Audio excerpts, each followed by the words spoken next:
Date क्या है आज 12/8/2024। आज हम ग्रामर का एक बहुत ही इम्पोर्टेंट सेक्शन और एक चैप्टर जिसका नाम है नरेशन और जिसे दूसरे वर्ड में हम स्पीच कहते हैं उसके बारे में डिस्कस करेंगे। ठीक है, तो सबसे पहले नरेशन को हम ये समझते हैं कि होता क्या है। नरेशन एक ऐसा एक्सक्लामेशन होता है किसी स्टेटमेंट का या किसी घटना का, जो एक पर्सन जो है वो एक्सप्लेन करता है अपनी लैंग्वेज में, उसी को उसे स्पीच या फिर उसी को नरेशन कहते हैं। ओके, और अब इसके एग्जाम्पल अगर आपको देखना है तो नीचे देखेंगे, यहाँ पर लिखा हुआ है Hansika said we are good friends. मतलब हंसिका ने एक स्टेटमेंट दी है कि वी आर गुड फ्रेंड्स। तो ये जो आपको एक फ्रेम दिख रहा है सेंटेंस का, इसी को बोलते हैं ये एक स्पीच है। अब स्पीच के दो टर्म होते हैं जिसको पार्ट्स ऑफ स्पीच कह सकते हो या पार्ट्स ऑफ नरेशन कह सकते हो। तो जब कोई स्पीच देता है या कोई एक स्टेटमेंट बोलता है, वो किसी भी सेंटेंस में हो, डजेंट मैटर, बट जब कोई स्टेटमेंट किसी के द्वारा दिया जाता है और उसको हम रिप्रेजेंट करते हैं, राइट करते हैं, तब उसके दो पार्ट होते हैं। एक तो जो वो स्टेटमेंट देने वाला है और एक जिसने दिया है और जो बोला है। मतलब मान लीजिए हंसिका इसमें स्पीच देने वाली है, उसने बोला कि वी आर गुड फ्रेंड्स, तो जो वी आर गुड फ्रेंड्स होगा वो इस नरेशन का एक अलग पार्ट है और हंसिका वो इस नरेशन का एक अलग पार्ट है। तो इनको हम एक पार्टिकुलर नेम से जानते हैं कि हंसिका सैड एक अलग पार्ट है तो उसका नेम क्या होता है, और वी आर गुड फ्रेंड्स तो इसका क्या नेम होता है। इसके नाम अलग अलग होते हैं। ठीक है, तो आइए देखते हैं इसमें इस सेंटेंस में जो सबसे पहले लिखा हुआ है हंसिका सैड, तो ये जो हंसिका सैड है इसको बोलते हैं रिपोर्टिंग वर्ब।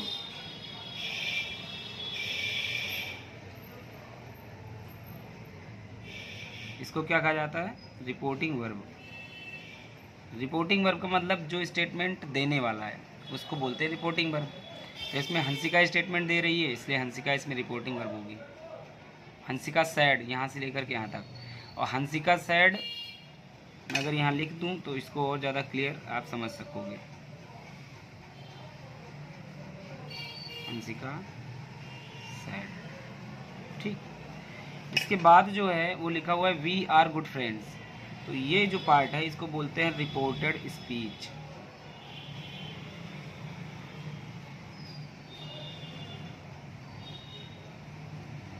इसको बोलेंगे रिपोर्टेड स्पीच।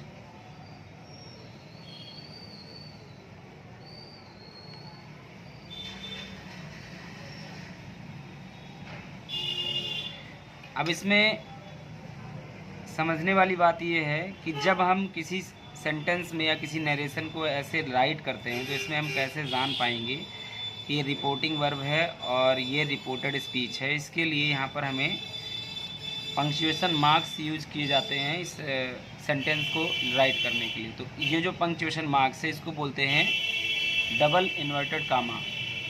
इसे क्या बोलते हैं, डबल इन्वर्टेड कामा, और इसे केवल कामा बोलते हैं, ये जो आपको यहाँ दिखाई दे रहा है। ठीक है, तो डबल इन्वर्टेड कामा के अंदर जो सेंटेंस लिखा होता है वो होता है रिपोर्टेड स्पीच। ठीक है, और जो कॉमा से पहले लिखा होता है इसे बोलते हैं रिपोर्टिंग वर्ब। ठीक है, अब इस सेंटेंस को मैं दो तरीके से लिख सकता हूँ जो मीनिंग सेम देगा। जैसे मैं कह सकता हूँ we are good friends Hansika said, इस तरह भी हो जाएगा। ओके, जैसे मैं दूसरे तरीके से लिखूँ इसको देखना,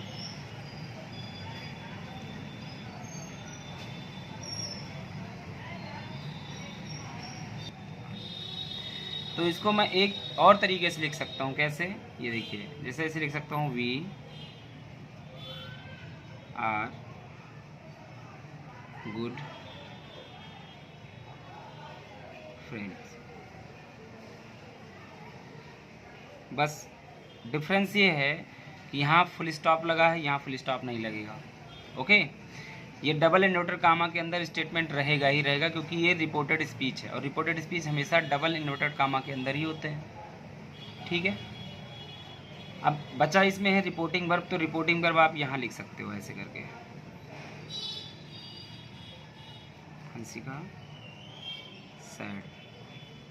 बट यहाँ पर समझना ये है आपको कि जब इस तरह सेंटेंस लिखा होगा, मतलब जब रिपोर्टेड स्पीच पहले हो और रिपोर्टिंग वर्ब बाद में हो, तब कामा का यूज़ यहाँ नहीं करेंगे आप बस।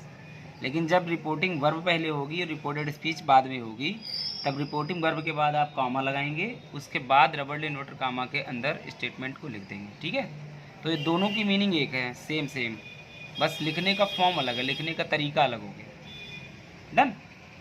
वैसे जब कभी आप स्टोरी वगैरह पढ़ते हो तो ऐसे कहीं ना कहीं से लिखा भी रहता है, उसमें आप देखोगे तो यहाँ पर कॉमा लगा नहीं मिलेगा। और ये इसलिए पढ़ाया क्योंकि नरेशन के साथ साथ आपको पंक्चुएशन मार्क्स के यूज भी पता होने चाहिए कि हम कहाँ लगाते हैं, क्या लगाते हैं, कौन से मार्क्स कहाँ यूज होते हैं।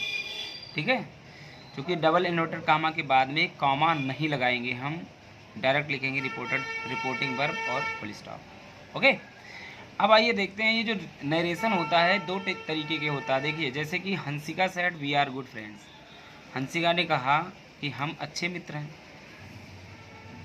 This statement is as it as Hansika said, जिस तरह हंसिका ने बोला उसी लैंग्वेज में लिखा हुआ है ना। हंसिका ने बोला कि we are good friends, Hansika ने कहा कि हम अच्छे दोस्त हैं, ये बात तो है। बट इसको एक तरीके से जब हम अपने लैंग्वेज में करके बोलेंगे तब इसमें कुछ मॉडिफिकेशन और कुछ चेंज करने पड़ेंगे, और वही चेंज हमें आज सीखना है कि हम क्या चेंज करेंगे इसमें। ठीक है, तो जब इस तरह से स्टेटमेंट दिया होता है ना, तो ये स्टेटमेंट, यह नरेशन डायरेक्ट नरेशन कहलाता है। नरेशन भी दो टाइप के होते हैं, एक होता है डायरेक्ट नरेशन और दूसरा क्या होता है, इनडायरेक्ट नरेशन। ओके, तो हम डायरेक्ट नरेशन और इनडायरेक्ट नरेशन को ही सीखने जा रहे हैं। उसके रूल अलग अलग होते हैं, ये हम सीखेंगे, थोड़े थोड़े पार्ट में सीखेंगे। एक ही दिन में पूरी बातें नहीं समझ में आएगी और ना ही एक ही वीडियो में पूरा कंप्लीट हो पाएगा। ठीक है, तो हम थोड़ा थोड़ा करके स्टार्ट करते हैं और आज जो है इसके बेसिक रूल्स को समझा देते हैं। देखिए, अभी हमने आपको क्या बताया कि नरेशन दो टाइप का होता है। एक होता है बेटा डायरेक्ट नरेशन, या जिसको आप डायरेक्ट स्पीच भी कह सकते हो।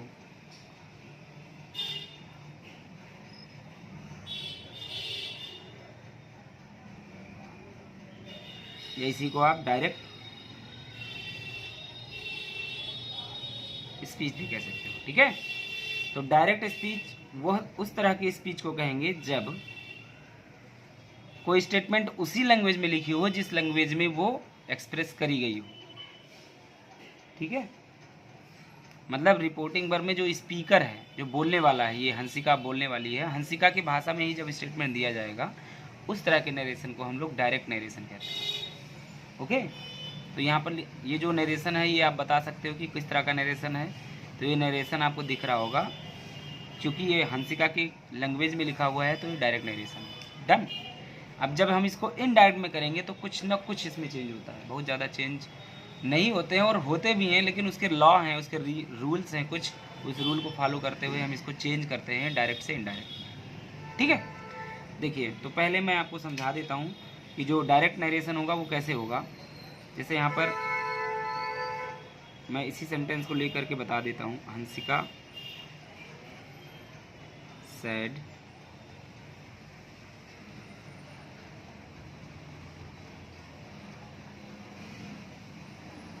We are good friends.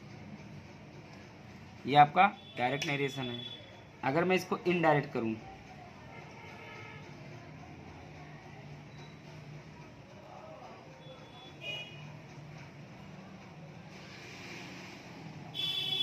Indirect speech बोलें या इनडायरेक्ट नरेशन बोलें, दोनों का मतलब एक होगा।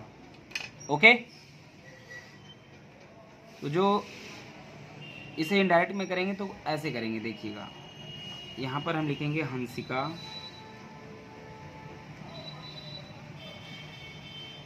said that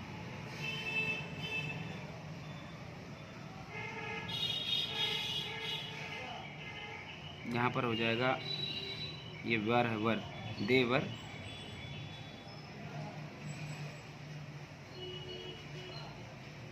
friends. ठीक है, तो मीनिंग देखिएगा, मीनिंग जो है वो थोड़ा सा चेंज इस तरह हुआ, मतलब मीनिंग यही चाहिए, फॉर्म चेंज हुआ है।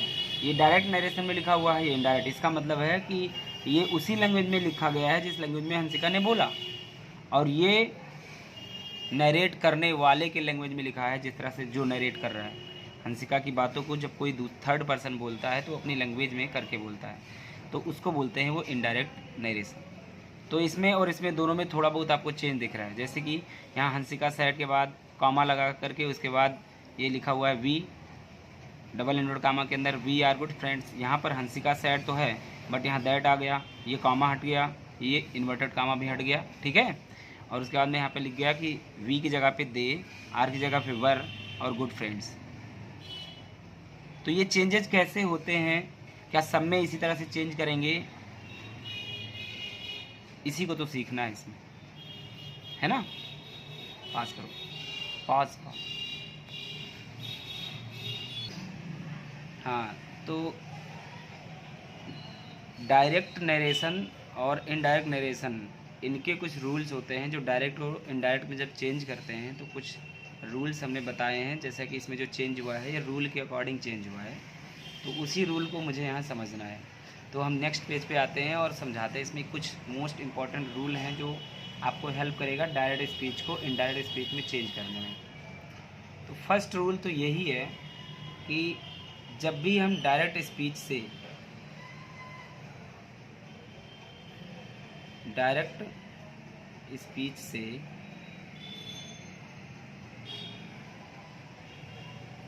इनडायरेक्ट में जाते हैं,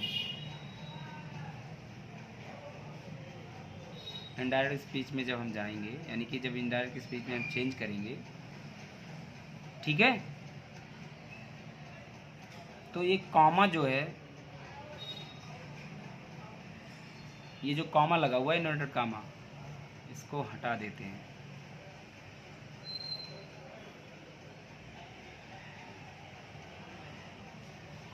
जैसा कि अभी पीछे वाले सेंटेंस में आपको दिखाया कि उसको आप पीछे बैक करके देखेंगे जब, तो दिखाई तो पता चलेगा कि हाँ डायरेक्ट स्पीच में ये लगा हुआ था, इनडायरेक्ट में ही हटा दिया गया। ठीक है, तो पहला रूल तो ये हो गया। दूसरा रूल हमारा क्या होता है कि जहाँ पर कॉमा लगा होता है, ठीक है, ये वाला कॉमा, इसको हटा करके इसको हटा देते हैं, और हटाकर कंजंक्शन का यूज करते हैं लोग। कंजंक्शन में जैसे दैट हो गया, अकॉर्डिंग टू सेंटेंस, अलग अलग सेंटेंस के लिए अलग अलग कंजंक्शन यूज होता है। दैट यूज हो गया, ओके, या कोई क्वेश्चन वर्ड या रिलेटिव प्रोनाउन, ऐसे कुछ यूज हो जाते हैं। क्वेश्चन वर्ड, अगर इंट्रोगेटिव सेंटेंस होगा तो वहाँ question word as a conjunction के रूप में आएगा। ठीक है, सेंटेंस जैसा होगा वैसा कंजंक्शन आएगा जहाँ पर कॉमा लगा होता है वहाँ पर। ठीक है ना, तो दैट को हटा के क्या कॉमा को हटा करके दैट या क्वेश्चन वर्ड, मतलब ये समझ लो आप कंजंक्शन का यूज करना है वहाँ पे आपको। ठीक है, और वो भी कंजंक्शन कैसा होगा, जैसा सेंटेंस होगा वैसा कंजंक्शन होगा। ओके, तीसरी जो मोस्ट इम्पॉर्टेंट बातें हैं वो यहाँ ये देखनी है कि अगर सैड है तो सैड को नहीं चेंज करते, सैड है तो सैड ही रहता है। बट अगर सैड टू लिखा हुआ है, सैड टू या सैड टू के बाद कोई ऑब्जेक्ट आ जाता है तो वहाँ पर टोल्ड कर देते हैं। जैसे मैं सेंटेंस के थ्रू समझाता हूँ आपको, देखिए, जैसे यहाँ पर मैं लिखूँ कि ही said I am going school। अब जब इसे इनडायरेक्ट करेंगे तो लिखेंगे क्या, he said that, यहाँ कॉमा होना चाहिए, he said that he was going school। क्योंकि सैड है तो सैड ही है, नो चेंज हुआ इसमें। बट अगर ऐसा सेंटेंस हो जैसे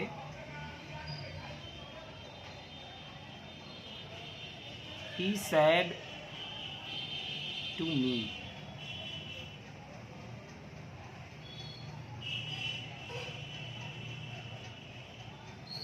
आई am going school,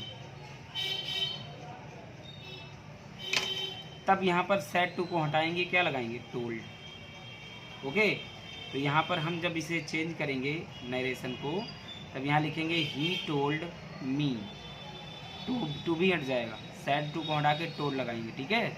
he said to me that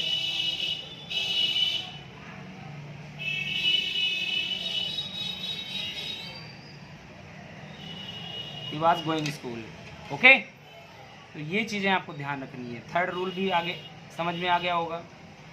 अब जो फोर्थ रूल है उसको ध्यान से सुनो। अगर रिपोर्ट, यहाँ पर लिखता हूँ मैं, अगर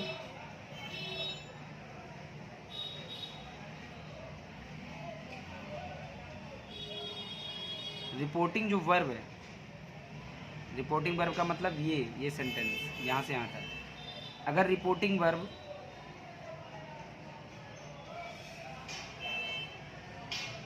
पास्ट टेंस में है, पास्ट टेंस में है,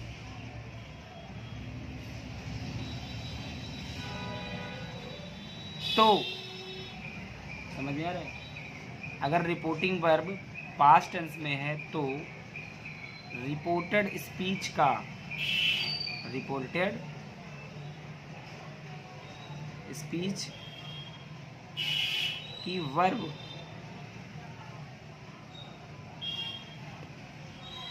पास्ट टेंस में चेंज होगी, पास्ट टेंस में चेंज हो जाती है।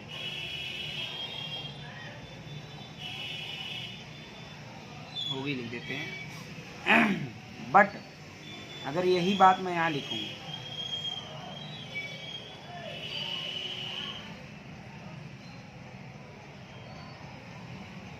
रिपोर्टिंग वर्ब प्रेजेंट टेंस या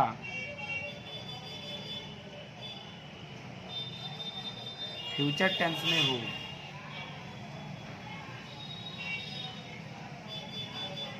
तो रिपोर्टेड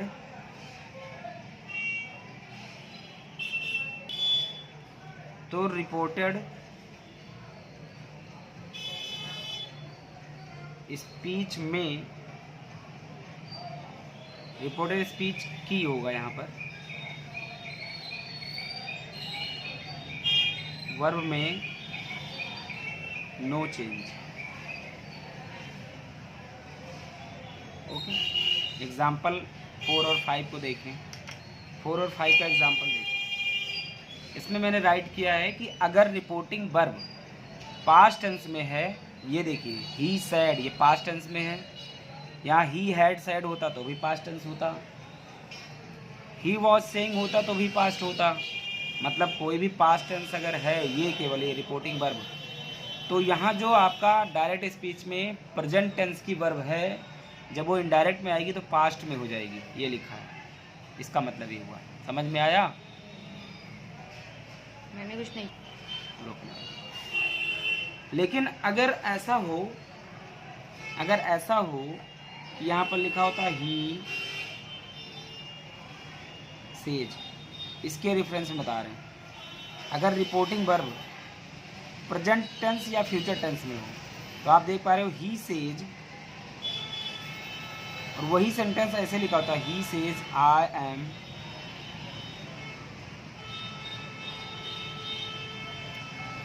गोइंग टू स्कूल। तब अब अगर मैं इसका बनाता क्या इनडायरेक्ट, तब कैसे होता, तभी ऐसे होता, he says that he is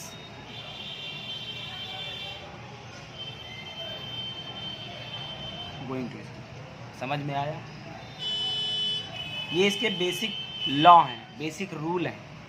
in चीज़ों को आपको समझना है। देखिए, क्योंकि ये क्या है, प्रेजेंट है, तो जब प्रेजेंट में इनडायरेक्ट करोगे तो ये भी प्रेजेंट टेंस है। रिपोर्टेड स्पीच की वर्ब चेंज नहीं होती, यहाँ पे लिखा है अगर रिपोर्टिंग वर्ब प्रेजेंट टेंस या फ्यूचर टेंस में हो तो रिपोर्टेड स्पीच की वर्ब में नो चेंज, मतलब रिपोर्टेड स्पीच की वर्ब के टेंस में कोई चेंज नहीं होगा, यहाँ होना चाहिए।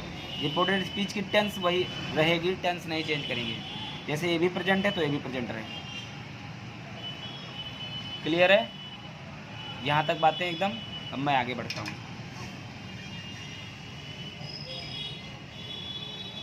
लास्ट रूल है, उसको देखें, उसके बाद में फिर प्रैक्टिस करवा रहे हैं आपको, उसके बाद फिर प्रैक्टिस करेंगे, ठीक है। और लास्ट रूल है वेरी इंपॉर्टेंट, ये ध्यान देना।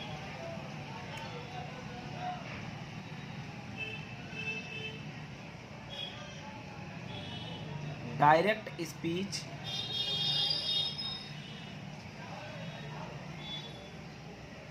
से इनडायरेक्ट स्पीच में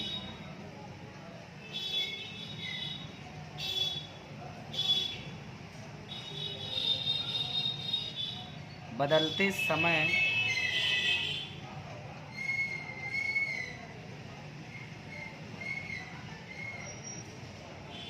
रिपोर्टिंग वर्ब के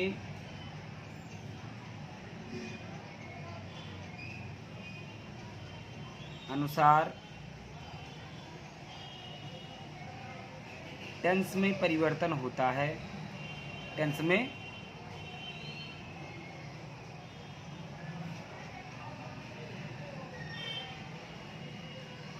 परिवर्तन होता है, परंतु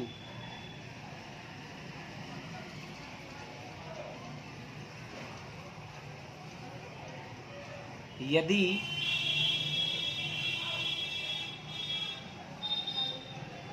रिपोर्टेड स्पीच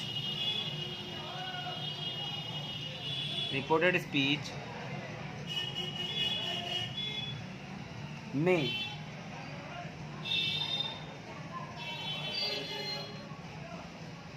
कही गई बातें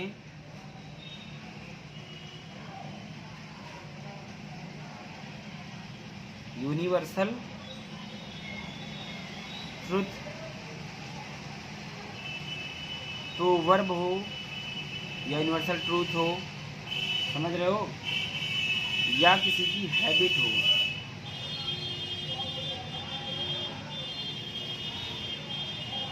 तब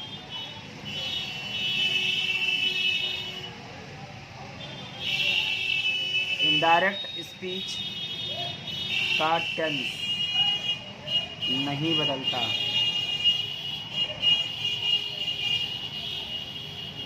ठीक है, ये बातें आपको समझनी है। लास्ट रूल बहुत इंपॉर्टेंट है, इसमें लिखा है कि जब डायरेक्ट से इनडायरेक्ट में बदलते हैं तो उस समय रिपोर्टिंग वर्ब के अनुसार टेंस तो चेंज हो जाता है, लेकिन अगर रिपोर्टेड स्पीच में कही गई बातें, मतलब इस स्पीच में जो बात कही गई है, इस स्टेटमेंट में जो बातें कही गई, अगर वो सबके लिए, पूरी दुनिया के लिए सत्य हो या कोई कहावत होती है, तो उसके टेंस में कोई चेंज नहीं होगा, भले ही रिपोर्टिंग वर्ब किसी भी टेंस में हो। रिपोर्टिंग वर्ब चाहे पास्ट हो चाहे जो, ठीक है, तब हम उसके टेंस में चेंज नहीं करते हैं। डाउट क्लियर हो गया होगा? अब आइए एग्जाम्पल के साथ इसको समझने की कोशिश करते हैं ताकि और क्लियर हो।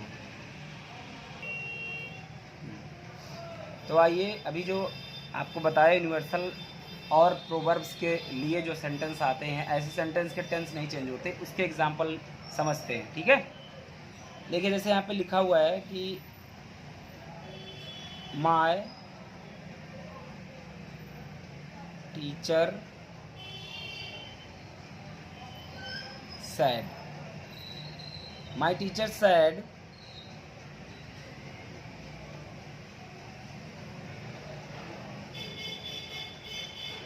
the sun rises in the east.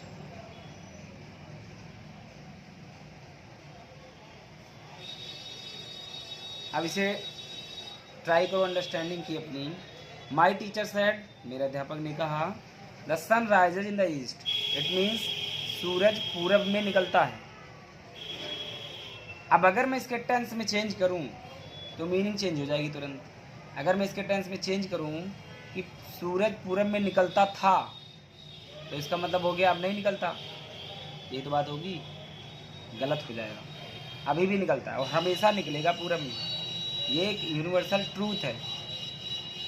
ठीक है, जैसे अगर मान लो लिख दूँ Sita said the earth revolves around the sun, Sita ने कहा पृथ्वी सूर्य के चारों ओर क्या कर रही है, घूम रही है। तो इसका मतलब है कि ये यूनिवर्सल ट्रूथ है, वो हमेशा घूम रही है। टेंस चेंज नहीं करेंगे। तब इसको जब हम बनाएंगे इनडायरेक्ट में, तब कैसे करेंगे देखिए, my teacher said that the sun rises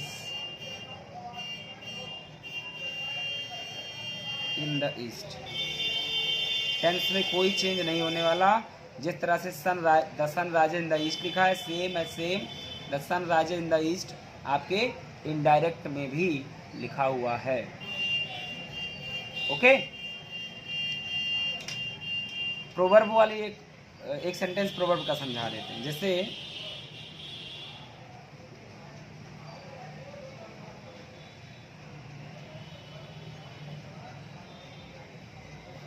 he said to us, two and two make four. Sentence की मीनिंग देखिए, ही सेड टू अस, उसने मुझसे कहा, मुझसे नहीं कहा हमसे कहा, मतलब ही सेड टू अस, उसने हमसे कहा, two and two make four, मतलब दो और दो चार होते हैं। बिल्कुल होते हैं, यूनिवर्सल ट्रूथ है ये एक कहावत है। दो और दो चार होने का मतलब होता है एकता में शक्ति होना।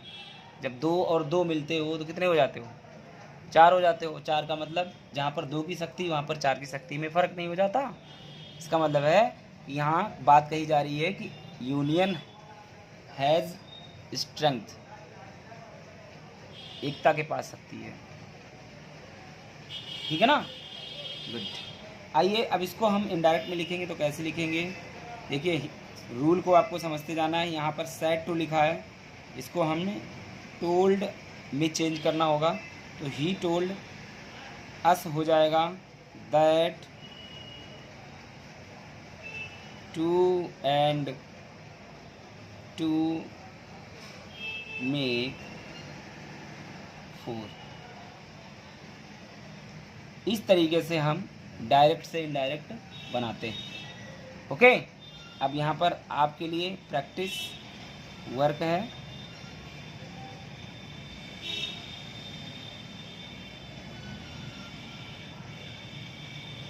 जो कि यूनिवर्सल ट्रूथ के लिए होगा, वो आपको करना है।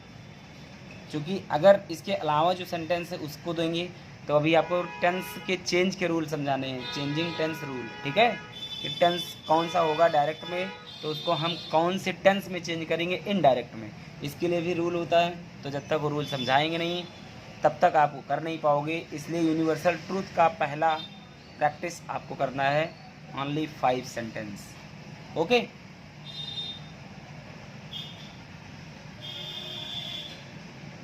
पास करो।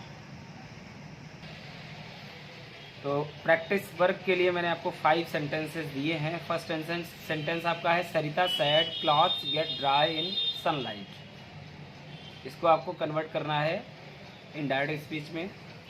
सेकंड है my friend said unity has strength, you said to them the earth is round in shape, his father said to him honesty is the best policy. And fifth है आपका they said the sun is the nearest star to the earth. तो ये 5 statement आपको जो कि direct दिए हैं, इसको इनडायरेक्ट में चेंज करिए और चेंज करने के बाद वीडियो के कमेंट बॉक्स में इसका एक एक करके आंसर भेजिएगा। आशा करते हैं वीडियो आपको बहुत बहुत पसंद आई होगी और ये वीडियो आपके लिए हेल्पफुल होगी आपके आने वाले एग्ज़ाम के लिए। और हर एक जिस एग्ज़ाम में आप इंग्लिश का एग्ज़ाम देने बैठते हैं उसमें ज़रूर एक ना एक क्वेश्चन ग्रामर के सेक्शंस में से नरेशन का पूछा जाता है। तो अगर आप इस वीडियो को पसंद करते हैं तो बिल्कुल लाइक, शेयर और कमेंट करिए। और चैनल पे अगर आप नए हैं तो चैनल सब्सक्राइब करिए।